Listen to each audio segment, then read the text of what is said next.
ناظرین کیسے ہیں آپ؟ ٹھیک ٹھاک ہیں؟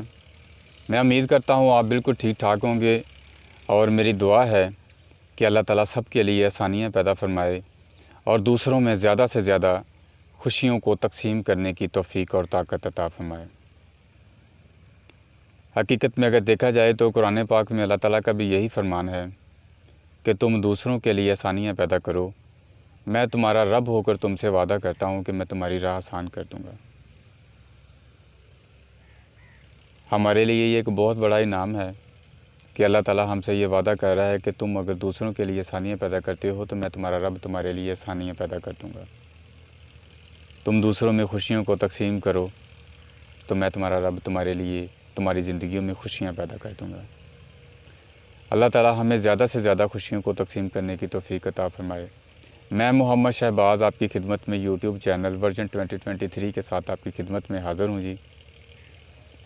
میں اپنے اس چینل میں کوشش کروں گا کہ پاکستان میں ہونے والی سیاست اور اسلام سے متعلق تمام معلومات، انفارمیشن اور نالج جو کچھ میرے پاس ہے وہ میں آپ تک ضرور پہنچاؤں گا۔ اللہ تعالیٰ مجھے حق سچ آپ تک پہنچانے کی توفیق عطا فرمائے، اور جو کچھ بھی میں نے دیکھا ہے حق سچ آپ تک پہنچانے کی توفیق اور طاقت عطا فرمائے۔ کل ہم میاں محمد نواز صاحب کے جلسے میں موجود تھے جی۔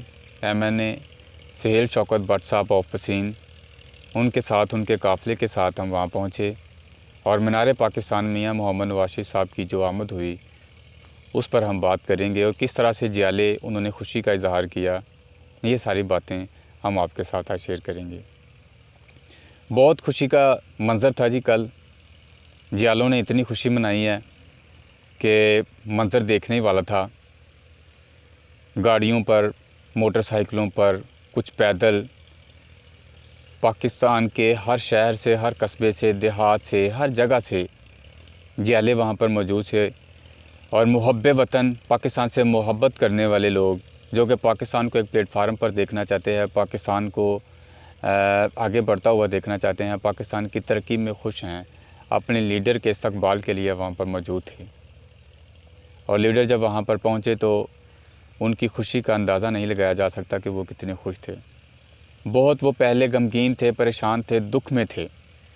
تو ان کا یہ کہنا ہے کہ جب وہ اسٹیج پر پہنچے ہیں اور اتنی عوام دیکھ کر کے میرے استقبال کے لیے وہاں پر پہنچی ہے، تو وہ ان کا فرمانا تھا کہ وہ اپنے تمام غم اور تمام ملال بھول گئے ہیں۔ بہت بڑی بات ہے جی۔ میاں محمد شباشی صاحب کا بھی یہی کہنا تھا اسٹیج پہ کہ انہوں نے زندگی میں پہلی دفعہ اتنا کراؤڈ اور اتنا رش دیکھا ہے کہ جس سے پتہ چلتا ہے کہ نون لیگ سے لوگوں کی کتنی محبت ہے، کتنی چاہت ہے۔ کل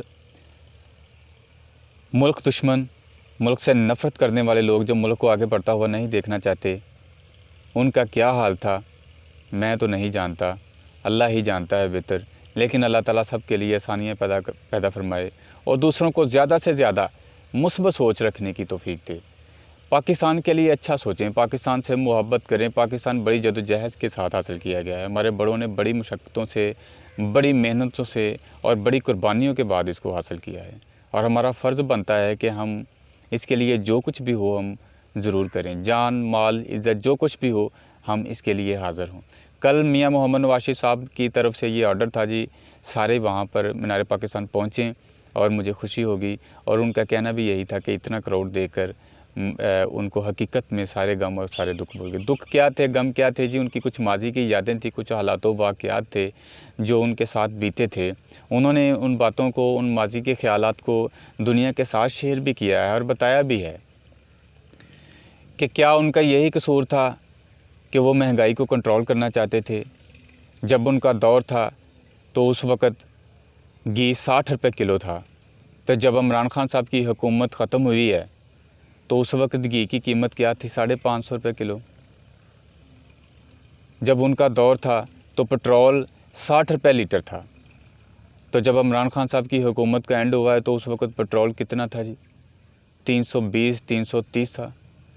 بل وہ ساتھ لے کر آئے تھے جی، انہوں نے دکھایا ہے ساری دنیا کو کہ ان کی حکومت میں بل ایک پنکھے کا 1300 روپے تھا، اور آج جب عمران خان صاحب کی حکومت ختم ہوئی ہے تو 15,000 روپے ایک پنکھے کا بل مہینے کا۔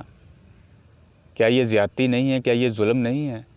اور آج بھی اگر لوگ یہ کہیں کہ عمران خان صاحب سچے ہیں، عمران خان صاحب صادق و امین ہیں، تو پھر یہ بتائیں کہ توشہ خانہ سے انہوں نے گفٹ جو تھے، تحائف جو تھے، ان کو کیوں چوری کیا اور ان کو کیوں بیچا؟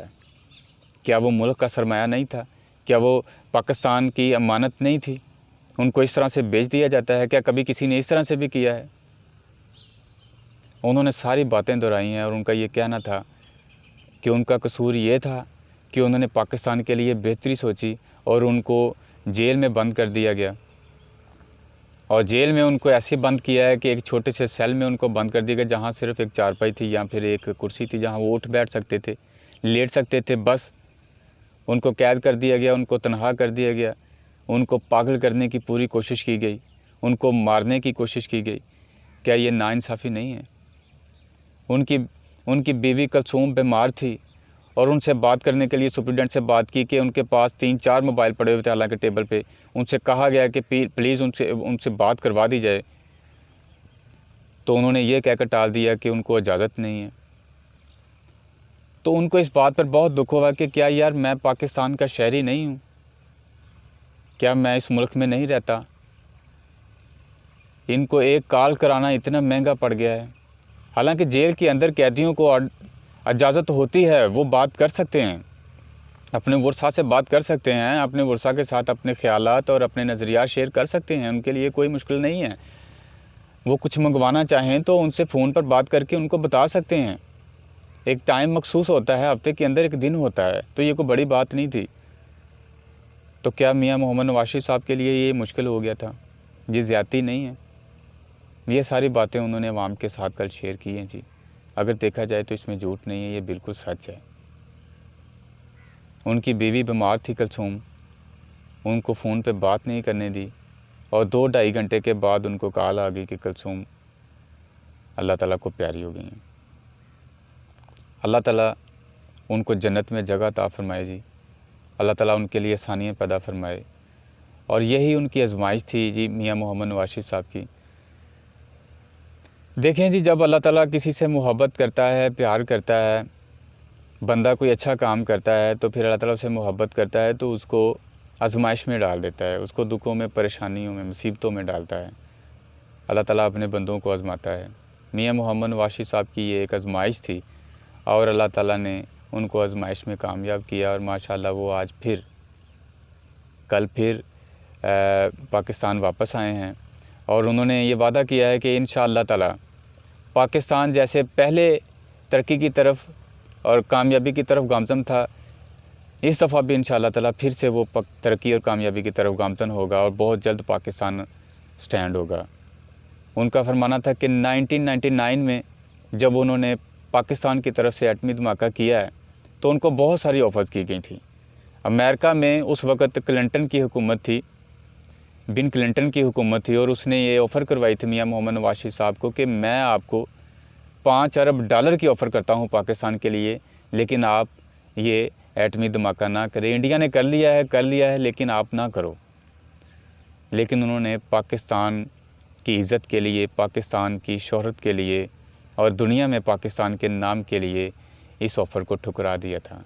شہباز شریف صاحب نے بھی اس بات کا اقرار کیا ہے، میاں محمد نواز شریف صاحب نے بھی اس بات کا اقرار کیا ہے، اور برملہ اس بات کا اظہار کیا ہے کہ اگر وہ $2-3 ارب اور بھی مانگ لیتے تو وہ ان کو دے سکتے تھے، اپنے لیے مانگتے تو وہ دے سکتے تھے، لیکن ایسا نہیں ہوا، اور انہوں نے اس آفر کو ٹھکرا دیا۔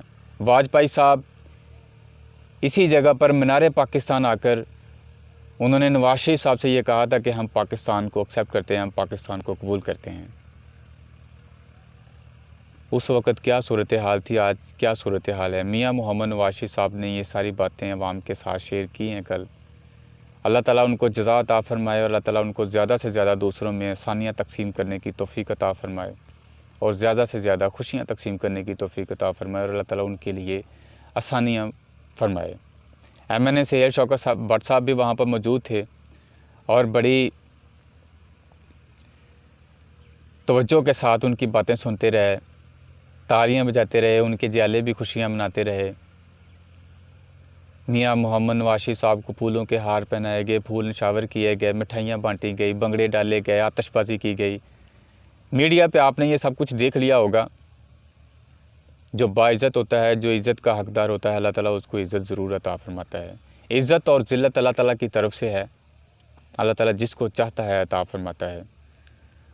اور میری دعا ہے کہ اللہ تعالیٰ میاں محمد نواز صاحب کے لیے آسانیاں پیدا فرمائے اور ان کو اپنے اس مشن پر، اپنے اس مقصد پر مستقل مزاجی عطا فرمائے اور قائم رکھے، اور اسی طرح سے ملک کی خدمت کرتے رہیں۔ اگر دیکھا جائے ناظرین، اگر دیکھا جائے تو اس میں کوئی شک والی بات نہیں ہے کہ جب میاں محمد نواز صاحب کی حکومت آتی ہے تو ہر چیز نارمل ہو جاتی ہے، اور جب ہر چیز نارمل ہونا شروع ہو جاتی ہے تو ملک کے حالات اچانک سے پھر خراب ہونا شروع ہو جاتے ہیں۔ کوئی مخالف طاقت ایسی سامنے آ جاتی ہے کہ جو کہ ملک کو توڑنے کے لیے اور ملک کے نظام کو تباہ و برباد کرنے کے لیے سامنے آ جاتی ہے، اور میاں محمد نواز صاحب کی حکومت کو توڑنے کے لیے مختلف طرح کے پلاننگز اور منصوبے بنائے جاتے ہیں۔ یہ زیادتی ہے۔ ایک پلیٹ فارم پر، ایک جگہ پر اکٹھے ہوں اور پاکستان کے لیے سوچیں اور دیکھیں اور موازنہ کریں، کمپیریزن کریں کہ پچھلی حکومتوں نے کیا کیا ہے، میاں محمد نواز صاحب کی حکومت میں کیا ہوا ہے۔ لکھ لیں، تاریخ لکھ لیں، دن لکھ لیں، حالات و واقعات لکھ لیں، اور ان کے کیے ہوئے وعدے لکھ لیں، الفاظ لکھ لیں، اور ممکن ہو تو مہنگائی، جو بڑھتی ہوئی مہنگائی ہے، ان کی قیمتوں کو بھی لکھ لیں، اور آج سے 4 5 6 مہینے کے بعد یا 1 2 سال کے بعد آپ دیکھ لیجئے گا کہ قیمتوں کی کیا صورتحال ہوتی ہے اور ہمارے ملک میں کیا تبدیلی رونما ہوتی ہے۔ موازنہ کرنا ہمارے لیے ضروری ہے۔ اگر ہم یہ بات نہیں سوچیں گے، اس بات پہ غور نہیں کریں گے، تو اسی طرح سے مختلف حکمران آتے رہیں گے اور اچھا کام کرنے والوں کو توڑتے رہیں گے، ان کو پسماندگی کی طرف دھکیلتے رہیں گے، اور ملک کی تباہی کی طرف دھکیلتے رہیں گے، اور ملک کو نقصان پہنچاتے رہیں گے، اور ہم ان لوگوں کے ہاتھوں استعمال ہوتے رہیں گے۔ ناظرین، کھلونا مت بنیں اور موازنہ کریں اور کمپیریزن کریں، اور جو لوگ ملک کو تباہ و برباد کرنا چاہتے ہیں ان کا سامنا کریں اور ان کے گھروں کو آگ لگائیں، ان کو عبرت کا نشانہ بنائیں، تاکہ آنے والے وقت میں کوئی بھی ہمارے ملک کو نقصان نہ پہنچا سکے۔ فلسطین کے ٹاپک پہ انہوں نے بات کی ہے کہ فلسطینی ہمارے بھائی آج بربریت، جارحیت کا شکار ہیں، ان پر ظلم کیا جا رہا ہے۔ ہم کوشش کریں گے کہ انشاءاللہ اپنی حکومت میں جیسے ہی ہم حکومت سنبھالتے ہیں، ہم اس ظلم کو، اس جارحیت کو اور اس کی بربریت کو، اس کے خلاف بھرپور نعرہ لگائیں گے، اور فلسطینیوں کی امداد کریں گے اور فلسطینیوں کا ساتھ دیں گے۔ یہ ایک محب وطن اور پاکستان سے سچا پیار کرنے والے کی آواز ہے جو کہ انہوں نے یہ آواز لگائی تھی، اور ان کا یہ کہنا تھا کہ کوشش کریں کہ صبح اور شام 100 دفعہ درود پاک ضرور پڑھیں۔ بہت بڑا میسج ہے ان کا، ہماری کامیابی کا راستہ ہے۔ اللہ تعالیٰ ہمیں اس میں کامیابی عطا فرمائے۔ ناظرین، جو اچھا کام کرتے ہیں ان کے لیے مشکلات بھی آتی ہیں، ان کے لیے پریشانیاں آتی ہیں، لیکن گھبرانا نہیں چاہیے۔ حقیقت میں آخرکار جیت انہی کی ہوتی ہے جو حق اور سچ پر ہوتے ہیں۔ اگر وہ مر بھی جائیں تو دنیا میں مرنے کے بعد ان کا ایک نام ہوتا ہے، دنیا ان کو یاد کرتی ہے۔ اور جو لوگ غدار ہوتے ہیں، ملک کو نقصان پہنچاتے ہیں، ملک کو تباہ و برباد کرنا چاہتے ہیں، آخرکار ان کو کچھ نہیں ملتا، تباہی ان کا مقدر بن جاتی ہے۔ میں آپ کے ساتھ یہ میسج اسی وجہ سے شیئر کر رہا ہوں کہ مجھے ان کی باتیں بہت اچھی لگی ہیں۔ جو انہوں نے باتیں کی، ان کی باتوں میں ایک عاجزی تھی، ایک محبت تھی، ملک کا جذبہ تھا کہ وہ ملک کے لیے کچھ کرنا چاہتے ہیں، اور جو لوگ ملک کے لیے کچھ کرنا چاہتے ہیں ان کا ساتھ دیں، ان کے ساتھ بڑھیں، آگے بڑھیں، تاکہ وہ ملک کے لیے زیادہ سے زیادہ محنت اور کوشش کر کے ملک کو کسی پلیٹ فارم پر پہنچائے اور ملک کو ترقی کی راہ پر گامزن کر دیں اور ملک کے لیے کچھ بہتر کر سکیں۔ ناظرین، میں اپنی اس ویڈیو کو اسی بات پہ اینڈ کروں گا، اختتام کروں گا، اور یہ کہوں گا کہ جیسے شروع میں بھی میں نے آپ کو بتایا کہ دوسروں کے لیے آسانیاں پیدا کریں، جہاں تک ممکن ہو سکے دوسروں کی راہ میں خوشیاں بانٹیں، اللہ تعالیٰ آپ کی زندگیوں میں آسانیاں پیدا کر دے گا۔ ایک چھوٹا سا واقعہ میں آپ کی خدمت میں شیئر کروں گا۔ حضرت ابراہیم علیہ السلام کے متعلق میں ایک چھوٹا سا واقعہ آپ کی خدمت میں رکھوں گا کہ حضرت ابراہیم علیہ السلام کے بارے میں حضرت جبرائیل علیہ السلام نے اللہ تعالیٰ سے یہ سوال کیا تھا کہ اے پروردگار عالم، تو نے حضرت ابراہیم علیہ السلام کو خلیل اللہ کا لقب دیا ہے، اپنے دوست کا لقب دیا ہے، کیا ان میں ایسا کچھ خاص ہے کہ جس کی وجہ سے ان کو خلیل کا لقب دیا گیا ہے؟ تو اللہ تعالیٰ نے حضرت جبرائیل علیہ السلام سے فرمایا تھا کہ جبرائیل تم خود جاؤ اور میرے محبوب بندے کو، میرے حضرت ابراہیم علیہ السلام کو تم آزماؤ اور دیکھو، تمہارے سوالات کے جوابات تمہیں مل جائیں گے۔ حضرت جبرائیل علیہ السلام انسانی روپ میں دنیا پر آتے ہیں اور بڑی روحانی اور بڑی پیاری آواز میں اللہ تعالیٰ کی حمد و ثنا بیان کرتے ہیں، سبوح قدوس و رب الملائکۃ والروح۔ اور جب حضرت ابراہیم علیہ السلام یہ کلام سنتے ہیں، اپنے محبوب کا کلام سنتے ہیں، تو دل کو سکون ملتا ہے، روح کو تسکین ملتی ہے، خوش ہوتے ہیں اور فرماتے ہیں کہ اے برخوردار، ایک دفعہ پھر یہی کلام پڑھو، میں انشاءاللہ تعالیٰ اپنی بھیڑ بکریوں کا 1/3 حصہ تمہیں دے دوں گا۔ وہ پھر سے وہی کلام پڑھتے ہیں، وہ 1/3 حصہ اور دینے کے لیے تیار ہو جاتے ہیں۔ اسی طرح سے وہ کلام پڑھتے جاتے ہیں اور حضرت ابراہیم علیہ السلام اپنی بھیڑ بکریوں کا سارا ریوڑ جو ہوتا ہے، 4000 بھیڑ بکریاں ہوتی ہیں حضرت ابراہیم علیہ السلام کے پاس، جو وہ کھیتوں میں ان کو چرا رہے ہوتے ہیں، اور 10 کتے ہوتے ہیں جن کے گلوں میں سونے کے توق ہوتے ہیں۔ سونے کے توق ان کے گلوں میں ڈالنے کا مقصد یہ تھا کہ جو اللہ تعالیٰ کے بزرگ بندے ہوتے ہیں، اللہ تعالیٰ سے محبت کرنے والے بندے ہوتے ہیں، ان کی نظر میں سونا اور چاندی ایسے ہی ہوتا ہے جیسے کہ ٹھیکریاں ہوتی ہیں۔ ان کی نظر میں سونے کی کوئی ویلیو اور کوئی قدر نہیں تھی، اس لیے انہوں نے اس کو اتنی ہی عزت دی ہے کہ ان کو کتے کے گلوں میں ڈال دیا۔ وہ کلام پڑھتے گئے اور حضرت ابراہیم علیہ السلام اپنا سارا مال ان کے نام کرتے گئے، حتیٰ کہ جو 10 کتے تھے وہ بھی ان کے نام کر دیے۔ اور آخر میں جب وہ وہاں سے جانے لگے تو حضرت ابراہیم علیہ السلام نے فرمایا کہ اے برخوردار، ایک دفعہ پھر اللہ تعالیٰ کا کلام پڑھو، میں خود کو تمہارے نام کر دوں گا اور ساری زندگی تمہاری بے دام غلامی کروں گا، ایک دام نہیں تم سے لوں گا۔ تو حضرت جبرائیل علیہ السلام اللہ تعالیٰ کا کلام پڑھتے ہیں، سبوح قدوس و رب الملائکۃ والروح۔ تو حضرت ابراہیم علیہ السلام فرماتے ہیں کہ اے برخوردار، چلو کہاں لے کے جانا چاہتے ہو، میں ساری زندگی تمہاری غلامی کروں گا، بے دام غلامی کروں گا۔ تو حضرت جبرائیل علیہ السلام یہ سارا ماجرا دے کر اپنے اصلی روپ میں آ جاتے ہیں اور ریکویسٹ کرتے ہیں کہ اے اللہ تعالیٰ کے نبی، معاف کیجیے گا، میں تو اللہ تعالیٰ کی طرف سے آپ کی آزمائش کے لیے آیا تھا، اور آپ کو مبارک ہو، آپ آزمائش میں پورا اترے ہیں۔ تو یہ بات کہہ کر حضرت جبرائیل علیہ السلام اللہ تعالیٰ کے پاس واپس چلے جاتے ہیں اور حضرت ابراہیم علیہ السلام اللہ تعالیٰ سے سوال فرماتے ہیں کہ اے پروردگار عالم، میں تو سب کچھ تیری بارگاہ میں لٹا چکا ہوں، میں تو سب کچھ تیری بارگاہ میں قربان کر چکا ہوں، اب میں اس مال کا کیا کروں؟ تو اللہ تعالیٰ کی طرف سے حکم ہوتا ہے کہ اے ابراہیم علیہ السلام، یہ جتنا بھی مال ہے تم اس کو بیچ کر جو پیسے تمہیں ملیں ایک مخصوص جگہ لو اور وہاں پر میرے نام کا تبرک تقسیم کیا کرو تم۔ تو حضرت ابراہیم علیہ السلام نے ایسا ہی کیا، کچھ جگہ مخصوص لی اور وہاں پر اللہ تعالیٰ کے نام کا تبرک تقسیم کرنا شروع کر دیا، اور آج بھی وہاں پر حضرت ابراہیم علیہ السلام کی یاد میں اور اللہ تعالیٰ کے نام کا تبرک وہاں پر تقسیم ہوتا ہے۔ بالکل اسی طرح سے حضرت ابراہیم علیہ السلام کی یاد کو اللہ تعالیٰ نے تازہ رکھا ہے، جس طرح سے حضرت اسماعیل علیہ السلام کی یاد میں اور حضرت ابراہیم علیہ السلام کی یاد میں ہم آج بھی قربانی کرتے ہیں۔ اللہ تعالیٰ سے جب ہم محبت کرتے ہیں تو ہمیں اپنی جان کو، مال کو، عزت کو، سب کچھ داؤ پہ لگانا پڑتا ہے، قربان کرنا پڑتا ہے، کہ جیسے اللہ تعالیٰ کا فرمان ہے قرآن پاک میں کہ لن تنالوا البر حتی تنفقوا مما تحبون، کہ تم ہرگز بھی خیر یا بھلائی تک نہیں پہنچ سکتے جب تک تم اللہ کی راہ میں اپنی محبوب ترین چیز کو خرچ نہ کر دو۔ اور ہماری محبوب ترین چیزیں اگر دیکھا جائے تو صرف یہی ہے، مال ہے، جان ہے، عزت ہے، اولاد ہے۔ اور جب ہم یہ چیزیں اللہ تعالیٰ کی راہ میں قربان کرنے کے لیے تیار ہو جاتے ہیں تو پھر اللہ تعالیٰ ہمارے اوپر اپنے معجزے ظاہر کرنا شروع کر دیتا ہے، جس طرح سے اللہ تعالیٰ نے انبیاء کرام پر اپنے معجزات ظاہر کیے، اولیاء کرام پر اپنے معجزات ظاہر کرتا ہے۔ اللہ تعالیٰ ہمیں زیادہ سے زیادہ اللہ تعالیٰ کا شکر ادا کرنے کی توفیق عطا فرمائے، دوسروں میں زیادہ سے زیادہ خوشیوں کو تقسیم کرنے کی توفیق عطا فرمائے، اور دوسروں میں زیادہ سے زیادہ آسانیوں کو تقسیم کرنے کی توفیق عطا فرمائے۔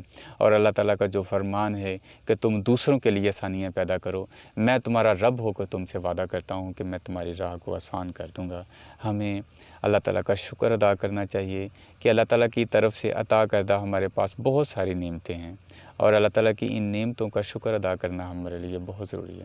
اگر ہم اللہ تعالیٰ کا قرب حاصل کرنا چاہتے ہیں، اللہ تعالیٰ کی معرفت حاصل کرنا چاہتے ہیں، روحانیت حاصل کرنا چاہتے ہیں، ہم بھی یہ چاہتے ہیں کہ ہم پر بھی اللہ تعالیٰ کے معجزات ظاہر ہوں، تو پھر ہمیں حقیقی معنوں میں اللہ تعالیٰ کو ماننا پڑے گا۔ اور حقیقی معنوں میں اللہ تعالیٰ کو ماننے کا تقاضا یہی ہے کہ اللہ تعالیٰ کے جو فرمان ہیں، اللہ تعالیٰ جن چیزوں کی قربانی مانگتا ہے، ہم اللہ تعالیٰ کے لیے وہ چیزیں قربان کرتے ہیں۔ بے شک امیر لوگ بھی آزمائے جاتے ہیں اور غریب لوگ بھی آزمائے جاتے ہیں۔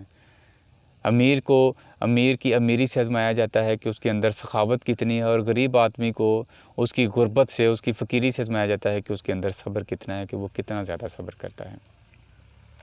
اگر آپ غریب ہیں تو صبر کریں اور اللہ تعالیٰ کا شکر کریں۔